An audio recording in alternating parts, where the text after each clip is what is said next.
मैं यूजुअली बैठ जाता हूँ। 1 घंटे के लिए मैं बहुत सारे Q&As कर रहा हूँ और वो थोड़ा आसान है, लेकिन अगर मैं लेक्चर देने जा रहा हूँ, मुझे 1 घंटे के लिए बैठना होगा। और फिर मैं सोचता हूँ, ठीक है, मैं किस क्वेश्चन को इन्वेस्टिगेट करने की कोशिश कर रहा हूँ? मुझे ये चाहिए, यही बात है। मैं कौन से रहस्य को सुलझाने की कोशिश कर रहा हूँ? ये आमतौर पर मेरी किताब के एक नियम से जुड़ा होता है, क्योंकि टेक्निकली ये एक बुक टूर है। उनमें से हर एक नियम हमें नैतिकता के बारे में कुछ बताता है, और उनमें से हर एक किसी न किसी अर्थ में एक गहरी तरह के रहस्य की ओर इशारा करता है। इसे जितना चाहें उतना खोजा जा सकता है। और इसलिए मेरे पास एक सवाल है। मेरा सवाल कुछ ऐसा होगा: दुनिया की आलोचना करने से पहले अपने घर को परफेक्ट ऑर्डर में रखें। ठीक है, इसका मतलब असल में क्या है? घर का क्या मतलब है? हम बस रख देंगे। पुट का क्या मतलब है? वो active verb perfect in order का क्या मतलब है? आप दुनिया की आलोचना करने से पहले क्यों? आलोचना करने का क्या मतलब है? दुनिया की आलोचना का क्या मतलब है? इसे सही तरीके से या गलत तरीके से कैसे कर सकते हैं? तो मैं सोचने लगता हूं कि क्वेश्चन को कैसे डिकम्पोज करूं। और आप सोचते हैं कि इनमें से कौन सी डिकम्पोजिशंस सच में जाननी चाहिए। हाँ, फिर वो मुझे प्रभावित करेंगे। ये ऐसा है जैसे वहां कुछ है जिसके बारे में मैं सोच रहा हूं, जिसे मैं आगे और जानना चाहूंगा। ठीक है, मैं इस समस्या का सामना कैसे कर सकता हूं?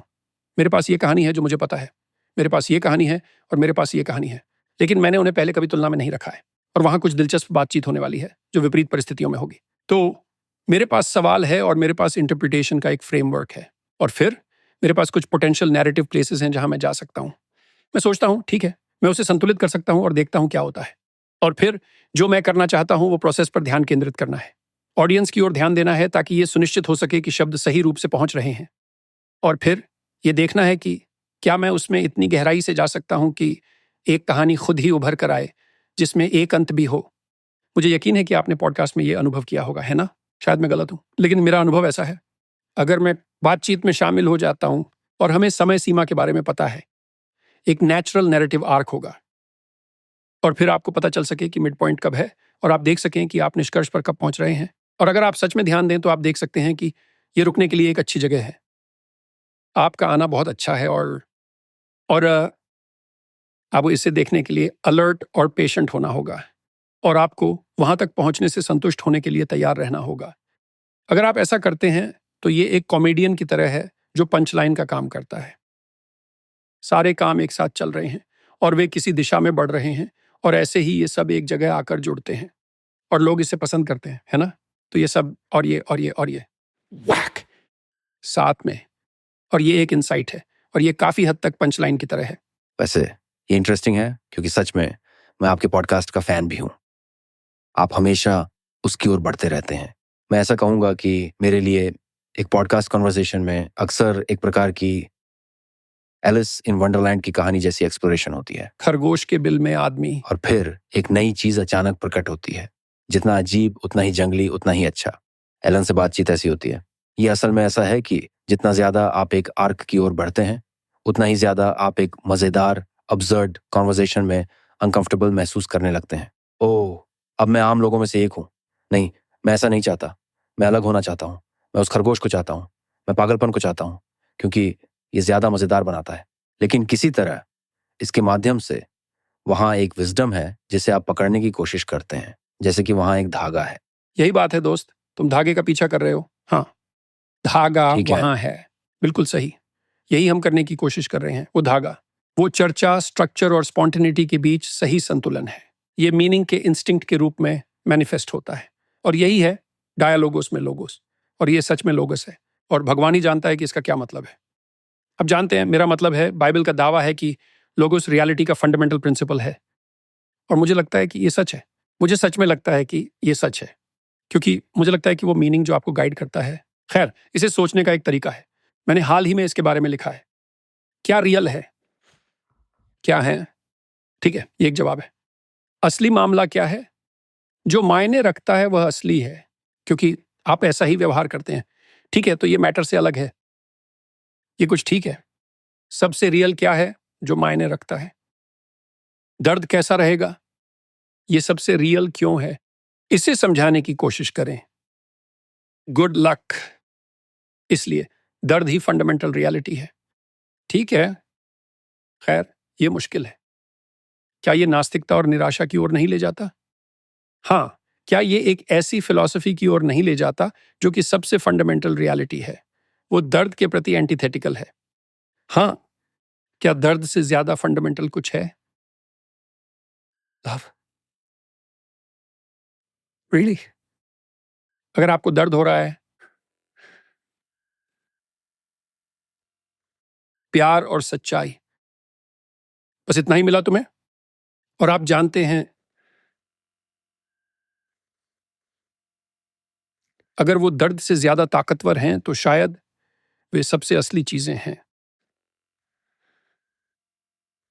जब आप रियलिटी के बारे में सोचते हैं तो सबसे रियल थिंग क्या होती है? ये थोड़ा मुश्किल है क्योंकि आपको, अगर आप एक साइंटिस्ट हैं, एक मटेरियलिस्ट, तो सोचें कि मैटर सबसे असली है। खैर, आपको नहीं पता कि मामला क्या है। और फिर जब समस्या आती है और ये आएगी, तब आपको पता चलेगा कि सबसे सच्चा क्या है। मुझे लगता है कि ये गायब है। फिजिकल रियलिटी कुछ चीजों से रहित है। तो बेशक दर्द का एक बायोलॉजिकल कंपोनेंट होता है, लेकिन इसमें ह्यूमन कंडीशन के बारे में कुछ गहरी बात छूट जाती है, जिसे कम से कम मॉडर्न साइंस डिस्क्राइब नहीं कर पाती है, लेकिन ये उसकी ओर बढ़ रही है। ये है, रीजन ये है कि एक तरीका जिससे इसे डिस्क्राइब किया जा सकता है, जैसा कि आप डिस्क्राइब कर रहे हैं, वो रीजन है कि ये पहुंच रहा है क्योंकि विज्ञान के नीचे ये असम्पशन है कि एक गहराई है। लोगोस। इस पूरे काम में जो चीज हम करने की कोशिश कर रहे हैं। ठीक है, आप जानते हैं कि कुछ अर्थों में दो ट्रेडिशंस हैं, दो लोगोस ट्रेडिशंस हैं, वहां हैं। वहां ग्रीक रैशनल एनलाइटनमेंट ट्रेडिशन है, ये एक लोगोस ट्रेडिशन है। और ये जोर देता है कि प्रकृति में एक लोगोस है और साइंस इसे समझने का तरीका है। और फिर यहूदी ईसाई लोगोस है जो ज्यादा एम्बॉडीड और ज्यादा स्पिरिचुअल है। और मैं कहूंगा कि पश्चिम असल में उन दोनों को एकजुट करने का प्रयास है। और ये उन दोनों को एकजुट करने का सही प्रयास है क्योंकि उन्हें एकजुट होने की आवश्यकता है। और मुझे लगता है कि आने वाले समय में यूनियन आ जाएगा। आप जानते हैं, मैंने उदाहरण के लिए फ्रांस डीवाल से बात की चिंपैंजी सॉवरेंटी के एनिमेटिंग प्रिंसिपल के बारे में, और वो बायोलॉजिकली काफी करीब है। क्या ये शक्ति है? क्योंकि ये दावा अक्सर बायोलॉजिस्ट्स भी करते हैं। सबसे डोमिनेंट चिंपैंजी की रिप्रोडक्टिव सक्सेस सबसे अच्छी होती है। ये कुछ इस तरह है। ओ हाँ, डोमिनेंट है ना? आपका मतलब कंपल्शन का उपयोग करना है? ठीक है, चलो देखते हैं। क्या वो चिंपैंजी जो सबसे अधिक बल का प्रयोग करते हैं सबसे सफल होते हैं? और जवाब है कभी कभार और बहुत कम और थोड़े समय के लिए। हाँ, यही तो स्पोरेडिकली होता है, थोड़े समय के लिए। क्यों? क्योंकि उनका अंत दुखद होता है। वो सबऑर्डिनेट्स जिन पर वे मनमाना कंट्रोल रखते हैं एक कमजोर मोमेंट की प्रतीक्षा करते हैं और फिर उन्हें टुकड़ों में बांट देते हैं, है ना? हर डिक्टेटर का टेरर, और अच्छे कारण के लिए। और डी वॉल ने दिखाया है कि अल्फा चिंपांजी जो नर होते हैं और अक्सर विशेष संभोग अधिकार रखते हैं, वही अक्सर और विश्वसनीय रूप से सबसे अच्छे शांति स्थापित करने वाले और सबसे अधिक पारस्परिक व्यवहार करने वाले होते हैं। यहां तक कि चिंपैंजी के बीच भी सॉवरेंटी का सिद्धांत कुछ हद तक इटरेटेड रेसिप्रोसिटी जैसा है, और ये शक्ति से कहीं बेटर प्रिंसिपल है। और ये कुछ ऐसा है जिसके बारे में मैं सोच रहा था, शक्ति की भावना का एंटीथेसिस क्या है? मुझे लगता है कि ये खेल की भावना है। ओह, पता नहीं आप इस बारे में क्या सोचते हैं, लेकिन ये एक अच्छा पॉडकास्ट होगा, है ना? आपने पहले ही कहा है कि ये किसी खेल जैसा है। ऐसा लगता है कि एक स्ट्रक्चर है ना? बातचीत एक निश्चित तरीके से चल रही है, हालांकि आप सिस्टम में खेलना चाहते हैं। और अगर आप इसे सही से करते हैं तो ये वाकई दिलचस्प हो जाता है। और ऐसा लगता है कि इसकी अपनी एक कहानी है। मैं आप पर यह बात थोपने की कोशिश नहीं कर रहा हूं, ये कुछ और है जो मैं नहीं करता। मैं लेक्स फ्रीडमैन के साथ इस बातचीत में ये सोचकर नहीं आया था कि मैं इससे क्या हासिल करना चाहता हूं। शुरू में मैंने ऐसा सोचा कि मैं लेक्स से बात करूंगा। क्यों? क्योंकि मुझे उनके पॉडकास्ट पसंद है। वह कुछ सही कर रहा है, मुझे नहीं पता कि वह क्या है। वह दिलचस्प सवाल पूछता है, मैं उसके साथ बातचीत करने जाऊंगा। वहां क्या होगा पता नहीं, देखते हैं। ये खेल की भावना को अपनाने जैसा है। तो जब आप ये करते हैं, जब आप लेक्चर दे रहे होते हैं, तो आप भीड़ के सामने जाते हैं। हाँ बिल्कुल, आपसे प्रश्न पूछा जाता है। सही कहा। लेकिन पहले जब आप स्टेज पर जाते हैं तो क्या आप घबराते हैं? शुरू में जब मैं बैठकर स्ट्रक्चर के बारे में सोचता हूं तो मैं बहुत नर्वस हो जाता हूं। मैं और मेरी पत्नी इसकी प्रैक्टिस करते हैं, इसीलिए अब ये आसान है। ये कॉमेडियंस के घबराने का तरीका है, जैसे जो रोगन ने इस वीकेंड अपना स्पेशल प्रस्तुत किया और इसलिए अब उन्हें कॉमेडियंस की तरह घबरा कर बैठना पड़ रहा है, जो कि ऐसा है जैसे कि अब मेरे पास कोई मटेरियल नहीं है। सही कहा। शुरू से शुरू करो। जब मैं Q&A के बजाय लगातार बिना रुके लेक्चर्स दे रहा था, तब असल में मैं हर रात एक पूरी किताब का चैप्टर लिखता था। और अब ये थोड़ा ज्यादा लग सकता है क्योंकि मैं उन थीम्स पर लौटता था जिन्हें मैंने विकसित किया था, लेकिन सच कहूं तो ये बिल्कुल भी अतिशयोक्ति नहीं है, क्योंकि मैं कभी भी रटे रटाए विषयों पर नहीं चलता। तो ये बहुत डिमांडिंग है और वह हिस्सा बहुत चिंता पैदा करता है, क्योंकि मैं शो के 1 घंटे पहले बैठता हूं और सोचता हूं क्या मुझसे ये हो पाएगा, और जवाब मिलता है आपने ऐसा हजारों बार किया है। लेकिन इस बार ये नहीं होगा। क्या मैं कोई प्रश्न बना सकता हूं? क्या मैं संरचना के बारे में सोच सकता हूं? या फिर क्या मैं इस कहानी को अचानक जीवंत बना सकता हूं? क्या मैं इस कहानी को एक साथ जोड़ सकता हूं? और जवाब है मुझे नहीं पता।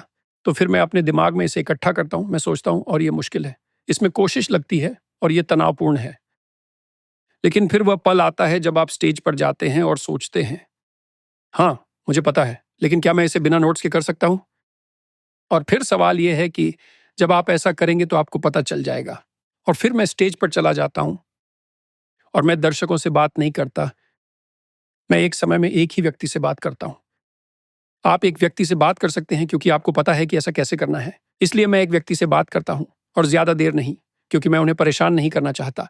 और फिर मैं दर्शकों के संपर्क में रहता हूं, जिससे मैं बता सकता हूं कि क्या ये शब्द मुझे समझ रहे हैं, और मैं सुनता हूं क्या वे चारों ओर सरसराहट कर रहे हैं, क्या वे बिल्कुल चुप हैं, क्या आप शांति चाहते हैं। ओह, अब मैं समझा। ध्यान केंद्रित करने की आवाज ऐसी होती है, तो आप इसमें एक साथ हैं। खैर, यदि आप पब्लिक स्पीकिंग सीख रहे हैं तो यह एक अच्छा नियम है। मैं तब तक एक शब्द भी नहीं बोलता जब तक सभी लोग 100% शांत नहीं हो जाते। और ये बातचीत शुरू करने का एक अच्छा तरीका है, क्योंकि आप फ्रेम तैयार कर रहे हैं, और यदि फ्रेम ठीक है तो आप बोलते समय मैं भी बोलूंगा। संदेश ये है कि आप बोल सकते हैं। ये एक ऐसी जगह है जहां हर कोई बात कर सकता है।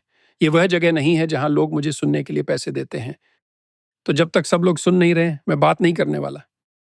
और तब आपको वह स्थिरता मिलती है, और तब आप बस इंतजार करते हैं, क्योंकि वह स्थिरता एक अपेक्षा में बदल जाती है, और इसके बाद यह एक तरह की घबराहट भरी अपेक्षा में बदल जाती है, जैसे कि वह क्या कर रहा है। ये कोई चालाकी नहीं है, ये समय का सही उपयोग है। जब ये सही हो तो आप सोचते हैं कि ठीक है, अब शुरू करने का समय आ गया है। खैर, उस घबराई हुई आशा के बारे में दिलचस्प बात यह है कि हम सभी दर्शक के रूप में इसमें एक साथ हैं। हाँ, मेरा मतलब है, उस सन्नाटे में एक साथ होने का एहसास है। बिल्कुल, ये सभी के ध्यान की एकता है।